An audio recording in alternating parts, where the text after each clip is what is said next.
آپ لے کر آئے تھے اس کو 13,000 کے لگ بھگ. ٹھیک ہے. اس کے باوجود آپ کو نے بالکل ٹھیک کہا ہے کہ ریونیوز میں تقریباً سال کے اینڈ تک 1,000 ارب کا شارٹ فال ہو جائے گا. آلموسٹ. ہاں. اور ایسے بڑے شارٹ فال کے نتیجے میں آپ کے اس سال جو شرح نمو ہوگی آپ کے ریونیوز کی وہ 10-12% کے رینج میں ہوگی. اور ٹارگٹ جو رکھا گیا ہے اس میں تقریباً 16 سے 18% اضافے کی امید کی جا رہی ہے. اب آپ یہ سوچئے کہ پاکستان اور ساری دنیا ایک ریسیشن میں جانے کا خطرہ ہے. مڈل ایسٹ کی جنگ کی وجہ سے حالات ہر جگہ خراب ہو رہے ہیں. ہمارے ہاں بھی آپ دیکھیے بجلی کی لوڈ شیڈنگ شروع ہو گئی ہے. ہمارے ہاں فرٹیلائزر کی کمی ہونے والی ہے. اس کے نتیجے میں پروڈکشن ہمارے جو مختلف کراپس ہیں ان میں کمی ہونے کا خطرہ ہے. افراط زر میں واضح طور پر اضافہ. تو ان حالات میں نمایاں طور پر ریونیوز میں اضافہ ہونا بہت مشکل ہوتا ہے. تو میری اپنی گزارش یہ ہے کہ ہمیں آئی ایم ایف کو سمجھانا چاہیے. آئی ایم ایف کو تو پتہ ہے کہ پاکستان تو ایک بہت بڑا نیگوشیٹر ہے اس جنگ میں. تو انہیں سمجھنا چاہیے کہ بات یہ ہے کہ آنے والا سال مشکل سال ہوگا اور اتنا بڑا ٹارگٹ سیٹ کرنا ایف بی آر کے لیے وہ واضح طور پر ان اٹینیبل ہوگا فرام دی فرسٹ ڈے. ٹھیک ہے سر. جب ہم آئی ایم ایف کی بات کرتے ہیں تو ایک عمومی تاثر یہ نظر آتا ہے کہ نہ آئی ایم ایف کو حکومتی شاخرچیاں نظر آتی ہیں، نہ حکومت کی ناکامیاں نظر آتی ہیں. اس کو اگر وہ پیسے جمع کرنے کا یہ ٹیکس وصولی کا مثال کے طور پر جب پچھلی دفعہ آئی ایم ایف سے جب نیگوسیشنز ہو رہے تھے تو جب یہ معاملہ ہوا کہ جی ایف بی آر نے ٹیکس کلیکشن کم کی ہے اور پھر آئی ایم ایف کو یہ کہہ کے مطمئن کر دیا کہ جی ہم لیوی کی مد میں ٹیکسز مزید بڑھا کر لیوی کی مد میں یہ ٹارگٹ جو ہے وہ اچیو کر لیں گے. آئی ایم ایف اس میں اوکے ہوتا ہے. آئی ایم ایف کہہ رہا ہے کہ جی آپ جی ایس ٹی میں اضافہ کر دیں. پھر بی آئی ایس پی جو ہے 716 ارب روپے جاتے ہیں. اب یہ معاملہ بھی آ رہا تھا کہ جی اس کو پروونس میں آپ شفٹ کر دیں. اس پہ بھی لوگوں کی خاص طور پہ اگر میں پیپلز پارٹی کی بات کروں اس پہ وہ چیخیں نکل رہی ہیں. کرپشن بھی اس میں سامنے آئی 141 ارب کی. مختلف خردبرد کہہ لیجئے، بے ضابطگیاں کہہ لیجئے، اس میں آپ جو بھی کہہ لیجئے. اب اس کے ایلوکیشن میں بھی اضافے کی ڈیمانڈ آئی ایم ایف کی طرف رکھ دی گئی ہے. آئی ایم ایف عوام کے چیلنجز سے اس کا کوئی سروکار نہیں ہے یا واقعی آئی ایم ایف کو آپ ایک نیوٹرل باڈی کنسیڈر کرتے ہیں؟ یہ آپ کا بڑا اہم سوال ہے. میں تو آئی ایم ایف کو دیکھتا رہا ہوں پچھلے 30 سال سے. ایک وقت ایسا تھا جب میں نیگوشیٹ بھی کرتا تھا آئی ایم ایف کے ساتھ، جبکہ میں فائنینس کا وزیر تھا، اور دوسری حکومتوں نے بھی مجھ سے کہا کہ آپ ہمیں ریپرزینٹ کریں ایز اے پروفیسر. اب سوال یہ پیدا ہوتا ہے کہ کیا آئی ایم ایف میں کوئی جسے کہتے ہیں نا کہ social consciousness for the people of a country which is borrowing ہے یا نہیں ہے. میں آپ کو یہ بتا دوں کہ جب انیشلی آئی ایم ایف قائم ہوا تھا تو یہ بالکل ہی جسے کہتے ہیں نا پیورلی روتھلیسلی کیپٹلسٹ ادارہ بنایا گیا تھا، جسے آپ چاہیں تو کہیں کہ دنیا کا سینٹرل بینک. اچھا. اب تو کچھ عرصہ کے بعد، ایکسپیرینس کے بعد، تقریباً یہ جنگ کے بعد بنا تھا، سیکنڈ ورلڈ وار کے بعد، کچھ ریئلائزیشن آہستہ آہستہ آنے لگی ہے آئی ایم ایف کے to focus on the people of a country, not just on the economic numbers. اب اس پروگرام میں کچھ چیزیں مناسب ہیں. سب سے پہلی دفعہ یہ 25واں پروگرام ہے. آئی ایم ایف نے اپنے پرفارمنس کرائیٹیریا میں ایک اہم کرائیٹیریا رکھا ہے، اور وہ یہ کہ تعلیم اور صحت پر حکومتوں کا ایک ٹارگٹ خرچہ رکھا گیا ہے. یہ بہت پازیٹیو ہے. دوسری طرف جو بہت مناسب بات کی گئی ہے اس مرتبہ وہ یہ ہے کہ جو ہمارے بی آئی ایس پی کے بینیفیشریز ہیں وہ کم از کم یہ کریں. آپ آئی ایم ایف کہتا ہے کہ افراط زر کی رفتار سے انڈیکس کریں، اور گورنمنٹ مان گئی ہے انشاءاللہ اس سال واضح طور پر اضافہ ہوگا، اور یہ ایک مناسب انٹرونشن ہے. یہ فیڈرل گورنمنٹ کر رہی ہے. اب اس میں جھگڑا وغیرہ لگانے کی کوئی ضرورت نہیں ہے. فیڈرل گورنمنٹ نے ایک بڑا اچھا پروگرام شروع کیا ہے پچھلے 10-12 سال سے. اب اس کو رہنے دیں. اس پہ یہ provincial government versus federal government وغیرہ ایشو نہ لائیں. اور تیسری چیز جو میں سمجھتا ہوں کہ آئی ایم ایف جو ایمفسائز کر رہا ہے وہ یہ ہے کہ جو ٹیکسیشن کا نظام ہے اس میں ہمارے ملک کے اشرافیہ پر زور پڑے, نہ انڈائریکٹ ٹیکسز پر بٹ اشرافیہ پر. اور انہوں نے خاص طور پہ جو آپ کا زمینداری نظام ہے اس پہ ایگریکلچرل انکم ٹیکس لانے کا میں نے آپ سے بات کی ہے. اور دوسری طرف جو بڑے بڑے دکاندار ہیں ان کو نظام میں لانے کی بھی بات کی ہے. تو ایک پروگریسیوٹی, ایک سوشل کانشسنس کچھ حد تک آئی ایم ایف میں لگ رہا ہے کہ پیدا ہوئی ہے. سر, ایگریکلچر انکم پہ ٹیکس اب تک اس پاکستان میں کیوں نہیں لگ سکا؟ اس کا جواب اگر آپ اجازت دیں تو میں یہ کہوں گا کہ یہ ہمارے ملک کے سب سے پرانے اور سب سے ایک لحاظ سے افیکٹو اشرافیہ ہمارے زمینداری قوم ہیں, بڑے بڑے لینڈ لارڈز. ان کا سیاست میں بہت بڑا رول رہتا ہے, پروونشل لیول پہ بھی اور فیڈرل لیول پہ بھی. اور انہوں نے کیس اپنا اتنا اسٹرانگ بنایا ہے کہ زرعی شعبہ بہت بیسک شعبہ ہے, اس پہ ٹیکس نہیں لگنا چاہیے. تو بے شمار کوششیں کی گئی ہیں مگر اس وقت کل ریونیو جو آ رہی ہے وہ مشکل سے کھینچ کھانچ کے 10 سے 15 ارب صرف آپ کے ایک شعبے سے, جس کی سالانہ آمدنی 24,000 ارب.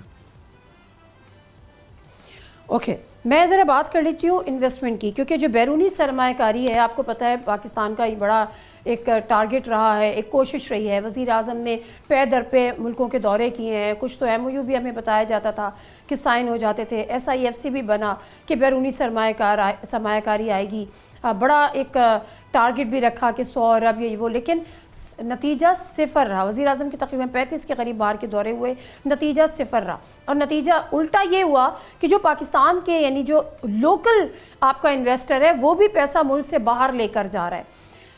بیرونی سرمایہ کاری کیسے آئے گی جب لوکل انویسٹر بھی باہر جا رہا ہے؟ وجہ کیا ہے اس کی؟ ایک اور وجہ جو ہے وہ یہ بھی ہے کہ جو ہمارے پرانے فورن انویسٹمنٹ کی کمپنیاں ہیں وہ بھی چھوڑ کے چلے گئی ہیں بہت سے. سب سے بڑے بڑے اگزامپل دے دوں آپ کو, شیل چھوڑ کے چلے گیا, پراکٹر اینڈ گیمبل چھوڑ کے چلے گیا. اب اس طرح کے بے شمار ادارے ایسے ہیں جو پاکستان میں پچھلے 50-60 سال سے کام کر رہے تھے اور وہ چھوڑ کے چلے گئے.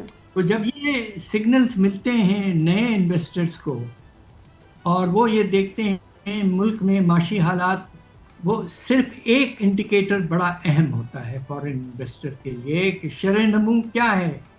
اگر شرح نمو کم از کم 6% نہیں ہے تو بڑے مشکل سے ان کو انٹرسٹ ہوتا ہے اس میں.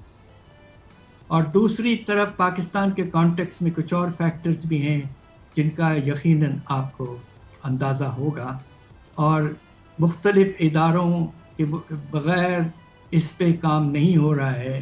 اور نتیجہ یہ کہ اس سال تو آپ کو پتہ ہوگا کہ فورن انویسٹمنٹ میں 40% کمی آ چکی ہے اس سال.